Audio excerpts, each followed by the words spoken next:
ചേലക്കരയിലെ ചെക്കന്മാരൊക്കെ ഇപ്പൊ ക്ലാസ് ആട്ടാ. അതിനൂതന ഹൈടെക് സാങ്കേതിക വിദ്യകളോടെ വൻ നഗരങ്ങളെ പോലും വെല്ലുന്ന സൗകര്യങ്ങളുമായി നമ്മുടെ ചേലക്കരയിൽ Naturals beauty parlour, doctors tower, near bus stand, Chelakkara. Cheruthuruthy ഗ്രാമീണ വായനശാലയുടെ നേതൃത്വത്തിൽ നടന്ന സെമിനാറും നവവത്സര ആഘോഷവും അക്ഷരജ്യോതി പുരസ്കാര ജേതാവിനെ ആദരിക്കലും ഉൾപ്പെടെയുള്ള വായനശാല വിശേഷങ്ങൾ കാണാം. ചെറുതുരുത്തി ഗ്രാമീണ വായനശാലയുടെ നേതൃത്വത്തിൽ നവവത്സര ആഘോഷവും ഉപഹാര സമർപ്പണവും നാലപ്പാട്ട് നാരായണ മേനോൻ വിവർത്തനം ചെയ്ത പാവങ്ങൾ 100ാം വാർഷികത്തോടനുബന്ധിച്ചുള്ള സെമിനാറും നടന്നു. വായനശാല ഹാളിൽ നടന്ന ചടങ്ങ് Pazhayannur block panchayat president KP Anil ഉദ്ഘാടനം ചെയ്തു. വായനശാല പ്രസിഡന്റ് അഡ്വക്കേറ്റ് OP സലീം അധ്യക്ഷത വഹിച്ച ചടങ്ങിൽ പ്രമുഖ കലാ സാംസ്കാരിക സംഘടനയായ ജനാധിപത്യ കലാസാഹിത്യവേദിയുടെ 2025 അക്ഷരജ്യോതി പുരസ്കാരം നേടിയ വായനശാല സെക്രട്ടറി K മോഹൻദാസിനെ പൊന്നാടയും മൊമന്റോയും നൽകി ആദരിച്ചു. Thalappilly taluk library council president C Unnikrishnan പാവങ്ങൾ 100 വർഷം എന്ന വിഷയത്തിൽ സെമിനാർ അവതരണം നടത്തി.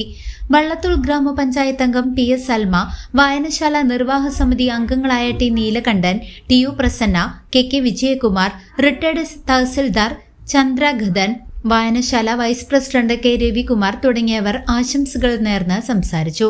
തന്നെ ഇവിടെ ഇരിക്കുന്ന കുട്ടികൾ ഈ വായനശാലയുടെ നിത്യ സന്ദർശകരാണ് എന്ന് അറിയുന്നതിൽ സന്തോഷമുണ്ട്. അവർ തുടർന്നും, അവരെ മാത്രമല്ല പരമാവധി കുട്ടികളെ ഈ വായനശാലയിൽ കൊണ്ടുവരുത്തി പരന്ന വായനയ്ക്ക് പ്രേരിപ്പിച്ച് കൂടുതൽ അറിവ് നേടാൻ ഈ വായനശാല ഉപകരിക്കും എന്നുള്ളതിൽ സംശയമില്ല. പിന്നെ ഇവിടെ മോഹൻദാസിനെ പറ്റി പറയുകയാണെങ്കിൽ, മോഹൻദാസ് കുറേ കാലമായി ഈ വായനശാല കൊണ്ടു നടക്കുന്ന ഒരു വ്യക്തിയാണ്. പൊതു പ്രസ്ഥാനത്തിലും ഒരു പൊതു കർമ്മമണ്ഡലത്തിൽ വ്യക്തിമുദ്ര പതിപ്പിച്ച ഒരു വ്യക്തിയാണ്. തൻ്റേതായ കഴിവുകൾ ഏറെ ഉള്ള ഒരു വ്യക്തിയാണ് ശ്രീ മോഹൻദാസ്. മോഹൻദാസിന് ഇപ്പോൾ ഇങ്ങനെയുള്ളൊരു ഉപഹാരം നൽകുന്നതിൽ 2 തരത്തിലാണ് എനിക്ക് സന്തോഷം. ഒന്ന്, ഞാനും മോഹൻദാസും 1ാം ക്ലാസ് മുതൽ ഒന്നിച്ചു പഠിച്ചവരാണ്.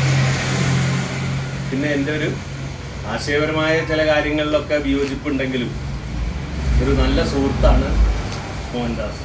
അതുകൊണ്ട് തന്നെ ഒരു ബ്ലോക്ക് വൈസ് പ്രസിഡന്റ് എന്നുള്ള ഒരു നിലയിലല്ലാതെ തന്നെ ഒരു സുഹൃത്ത് എന്ന നിലയിൽ ഈ 2025 കിട്ടിയ ഈ ഉപഹാരം നൽകാൻ എനിക്ക് വളരെയേറെ സന്തോഷമുള്ള ഒരു ദിവസമാണ്. വായനശാല വനിതാവേദി ചെയർമാൻ CN രാധ സ്വാഗതവും K മഞ്ജുശ്രീ നന്ദിയും രേഖപ്പെടുത്തി. CCV news, Cheruthuruthy.